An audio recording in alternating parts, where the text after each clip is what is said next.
This animated diagram illustrates a rigid reality.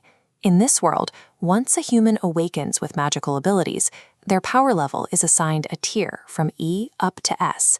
No amount of training or effort can improve that assigned rank. It is permanently locked. That rigid hierarchy leaves Sung Jinwoo at the absolute bottom. He is an E-rank hunter. E-rank is the lowest possible classification for humans who fight magical beasts. Mocked universally as the world's weakest, he constantly risks his life against bottom-tier monsters simply to pay his mother's medical bills. The breaking point arrives during the Double Dungeon raid. A double dungeon is a hidden, high-level labyrinth concealed inside a low-level gate. During the raid, his party abandons him inside, leaving him battered and facing a certain death on a sacrificial altar. Instead of dying on that altar, he awakens in a hospital bed to a mysterious blue UI floating in front of his face. A UI is a digital, video game-like interface that only he can see. The screen bears a single message. It has selected him as a player. Surviving the double dungeon removed the limiters on Jinwoo's growth.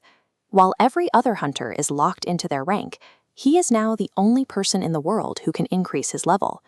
The system immediately forces Jinwoo into a relentless grind of daily physical quests. The system is the mysterious magical program governing his new abilities. If he fails to complete these daily workouts, it punishes him by teleporting him into deadly survival challenges.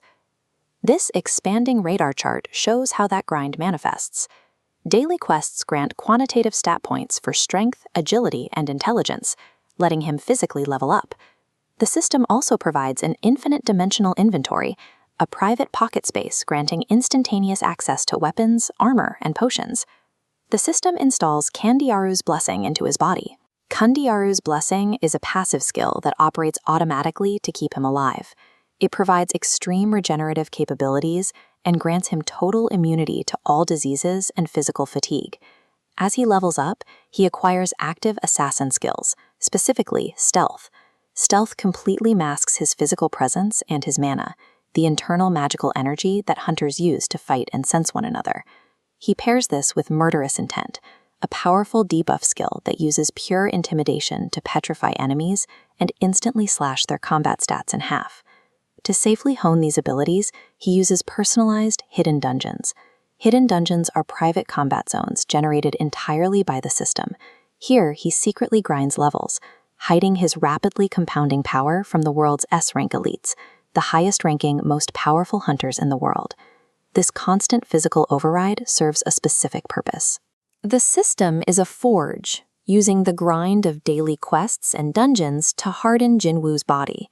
It is rebuilding his human form so it can eventually withstand the immense magical pressure of hosting a monarch. Jinwoo eventually unlocks his most significant ability, Shadow Extraction. This necromancy skill allows him to resurrect his defeated enemies as immortal shadow soldiers. This introduces an exponential math problem for his enemies. Every dungeon boss he defeats permanently adds an elite weapon to his own arsenal. His forces scale rapidly in diversity and sheer strength. His vanguard includes Igris the Knight, Tank the Ice Bear, and Tusk the Orc Mage.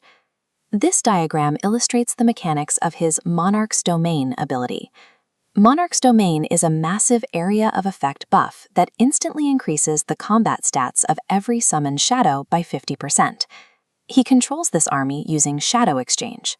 Shadow Exchange is a spatial teleportation skill that allows him to bypass physical distance by instantly swapping places with any shadow soldier anywhere on Earth.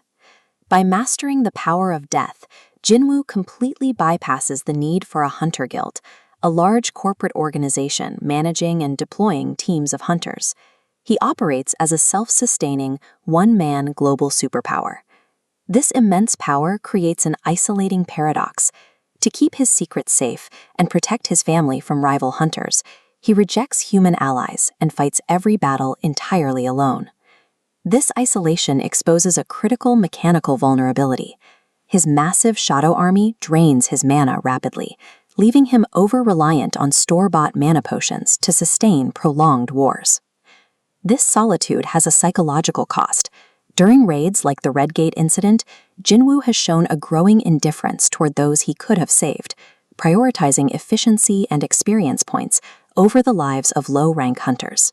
The stronger he becomes, the less he resembles the human he once was.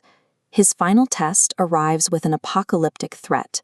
Earth has been chosen as the collateral battlefield for an ancient, cosmic war between the rulers and the monarchs of destruction.